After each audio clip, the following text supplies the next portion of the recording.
Sometimes in Bourke, when you live on the Darling River and you hear about the Murray-Darling Basin, it's called jokingly the Murray-Murray Basin, because you wonder if the Darling's even considered at all the decisions get made about the Murray, and it's the big regulated creek that's, reliable and much bigger and all that sort of stuff.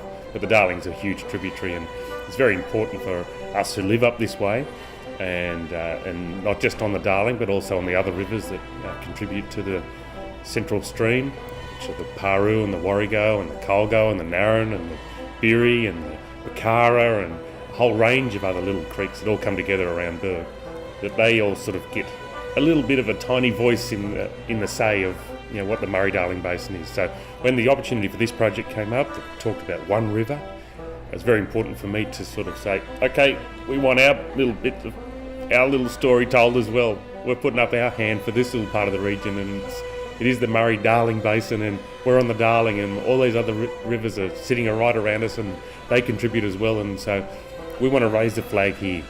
And so that meant that we got a chance to get some stories from here, to get our perspective heard once again, and keep flying the flag for this little small and remote but important part of the system.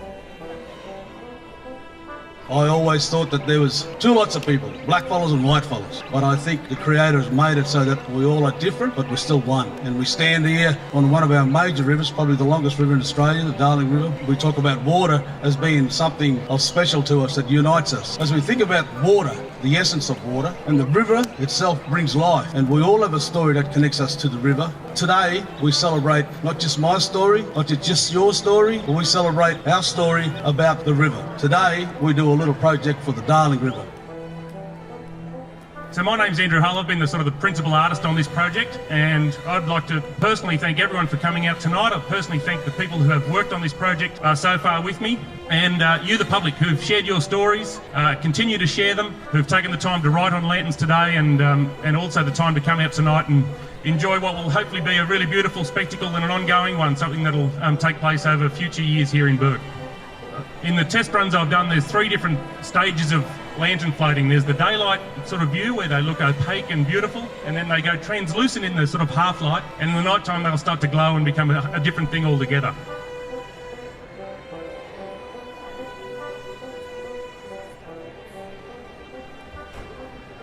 Not so long ago, I think outback towns and river towns generally were great at almost turning their back on the river. We would build levee banks and put the backs of houses against the river rather than necessarily celebrate the natural wonder that's at our back door. I think that's very definitely changed. I think there's a real culture now amongst locals that the river is their place. During the summer particularly, there's quite a lot of water sports that go on the river, quite a lot of swimming, fishing. More and more there's a real connection to the river, and it really just complements the cultural connection that a lot of Bourke people have from more ancient times, I guess.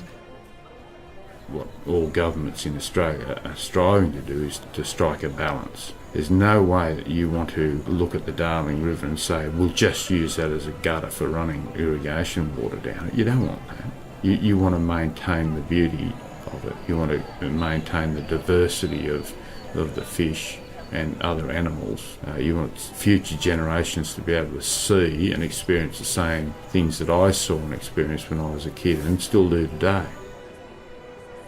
For this project, the story gathering process, or the idea of going and hearing people's stories, meant that you have to rely on those direct relationships that you have. So you get to go to some people in the community that you know, and you say, how would it be if we sat around and we talked about what this river might mean to you? And we don't all understand the value of our own stories. That a little kid who lives at Wanaring and goes yabbing every day knows how to make a fishing line and knows how to make a yabby net and knows when and when not to jump in the river, and what he can find at different points in the river, and those sort of things are really rare, and they're specific, and they're important, and they're valuable. They're interesting, and people don't know the value of their own unique story in their particular part of the world because they live it. It's just their normal life. So part of that story gathering process is also empowering people to own their own story and saying, that little thing you just told me, that's the story. That's not the passing fact on the way through to, another tale that you might have in your head. That's the story. The way you live on this river system or in this part of the world is the unique story that I'm trying to capture. I didn't panic too much, but it was just incredible how it all happened so quickly. But before we knew it, we were in on a tree and then caught up in the branches of a tree, and within seconds the whole thing had just flipped over violently. My greatest fear was that we'd all pop up somewhere together because everyone's panicking like anything.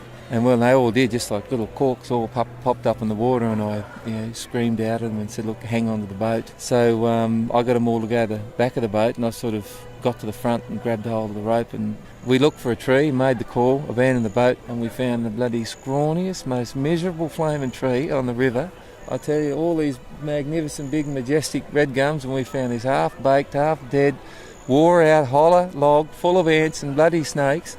We fastened onto it for life, We got hold of it and hung on there, and then we sort of take stock. What the hell? What happened? What just happened then?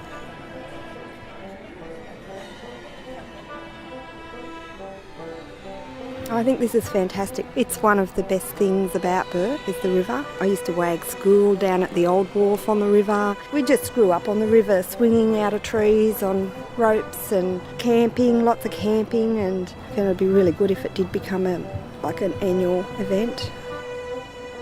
I think it was fantastic. The best thing about it is the community coming together and seeing everyone's effort and joint resources and stuff, and that's what makes a town. I mean, you hear lots of press about it, like bad press, but this is the good side of it, where when you drew on the rice paper and then they're turned into these little lanterns that go into the river, and then they go off to Canberra.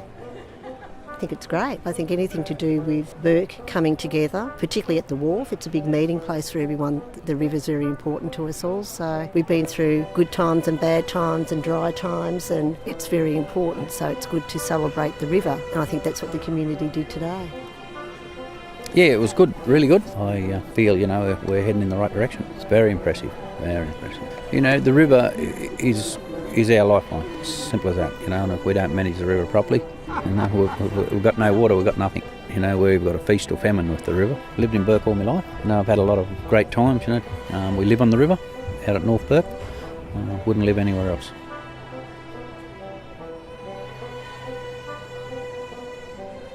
So one of the really special moments about the Bourke project that came home to me, we had 2 boats on the water and we've all been putting lanterns in the water, and a bloke I've known for all my life was sitting on the other boat, and the world went very still and it went very quiet, and these beautiful lights were bobbing and reflecting. There was a really quiet sort of special moment, and he says, as of this moment we are river people. And it was the bullseye of exactly what I was hoping would happen, that we could all not think about our stories or whether they're valuable or whether they're important or whether they're interesting, but actually sort of just exist with one focal point at one point in time and say, yeah, we're river people, we've got this tag, we all live under this umbrella, we live on this river, and it's a thing, we're not city people and we're not mountain people, and we're not coastal people, we're river people, and that was an important realisation.